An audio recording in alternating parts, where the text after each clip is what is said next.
देश भर में लोकसभा चुनाव का माहौल है। टिकट बंटवारे और उम्मीदवारों के ऐलान और दल बदल का भी दौर चल रहा है। चुनावी माहौल के बीच एक चौंकाने वाली खबर सामने आई है। जस्टिस अभिजीत गंगोपाध्याय ने कलकत्ता हाई कोर्ट से इस्तीफा देकर सियासी पारी शुरू करने का इशारा किया है। उन्होंने कहा है कि इसके बाद वे ये तय करेंगे कि किस पार्टी को ज्वाइन कर करियर की नई पारी की शुरुआत की जाए। पश्चिम बंगाल में चर्चा है कि जस्टिस अभिजीत गंगोपाध्याय बीजेपी की सदस्यता ले सकते हैं। हालांकि ये अभी साफ नहीं है। This is the call of my conscience that now I should go to the larger people, larger area. I have thought that only the political field can give the persons who wants to take steps in respect of those helpless people a chance to act for them. So I have decided to leave the post, to resign, and I will work for them in some form or the other. उनका ये बयान तब आया है जब अटकलें लगाई जा रही हैं कि वो बीजेपी के टिकट पर लोकसभा का चुनाव लड़ सकते हैं। बीजेपी की तरफ से उन्हें बंगाल की तमलूक सीट से टिकट मिलने की संभावना है। ये सीट कभी मौजूदा बीजेपी नेता और सीएम ममता बनर्जी के पूर्व सहयोगी सुवेंदु अधिकारी की हुआ करती थी। अभी इस सीट से सुवेंदु अधिकारी के भाई दिव्येंदु अधिकारी सांसद हैं। जस्टिस अभिजीत के इस फैसले पर सियासत भी शुरू हो गई है। शिवसेना यूबीटी के नेता संजय राउत ने जज के इस सियासी फैसले पर सवाल उठाए हैं।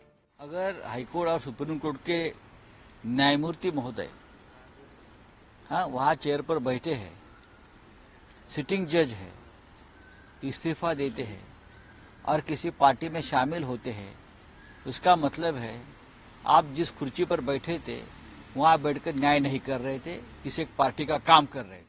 तत्कालीन कलकत्ता में 1962 में जन्मे करीब 62 साल के जस्टिस अभिजीत हाईकोर्ट में अपने कई फैसलों के लिए काफी सुर्खियों में रहे। कोलकाता हाईकोर्ट में इनकी पारी साल 2018 में शुरू हुई थी। साल 2022 में उन्होंने ही सीबीआई और ईडी को पश्चिम बंगाल में कथित स्कूल नौकरियों में घोटाले की जांच करने के निर्देश दिए थे। उन्होंने अपने इस फैसले में 32,000 शिक्षकों की बहाली को रद्द करने का भी आदेश दिया था। हालांकि बाद में डिवीजन बेंच ने इस फैसले पर रोक लगा दी थी। पिछले साल सितंबर में जस्टिस गंगोपाध्याय तब चर्चा में आए जब उन्होंने एक न्यूज चैनल को इंटरव्यू दिया। हाईकोर्ट के जज द्वारा एक चैनल को इंटरव्यू दिए जाने का ये एक अनोखा मामला था। इस इंटरव्यू में उन्होंने शिक्षकों की नियुक्ति में कथित घोटाले से जुड़े केस के पेंडिंग रहने का मुद्दा उठाया था। उन्होंने इस इंटरव्यू में टीएमसी नेतृत्व पर सवाल भी उठाए थे। इस इंटरव्यू पर सुप्रीम कोर्ट ने नाराजगी जताई थी और कहा था कि जजों को इस तरह इंटरव्यू नहीं देना चाहिए। Chief justice D.Y.. चंद्रचूड़ ने इस मामले में कलकत्ता हाई कोर्ट रजिस्ट्री से जवाब तलब किया और बंगाल में शिक्षकों की नियुक्ति में कथित घोटाले का केस दूसरे जज को सुनने का आदेश दिया। इस मामले में तब राज्य की न्यायिक बिरादरी में बड़ी चर्चाएं हुई थी।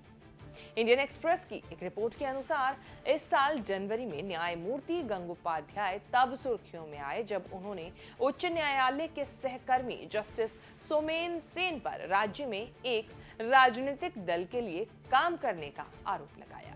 ये आरोप उन्होंने तब लगाया था जब एक डिवीजन बेंच का हिस्सा रहे जस्टिस सोमेन सेन ने पुलिस को एक केस से जुड़े दस्तावेज को सीबीआई को सौंपने के अपने आदेश पर रोक लगा दी थी।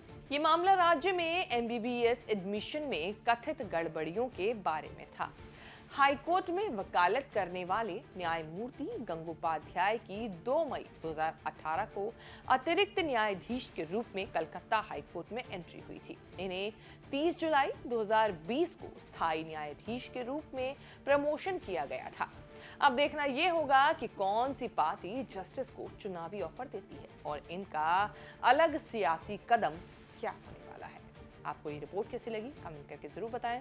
वीडियो को लाइक करना बिल्कुल ना भूलें और चैनल को सब्सक्राइब भी जरूर कर लें ताकि आपसे हमारे न्यूज़ तक से जुड़ी कोई भी वीडियो मिस ना हो।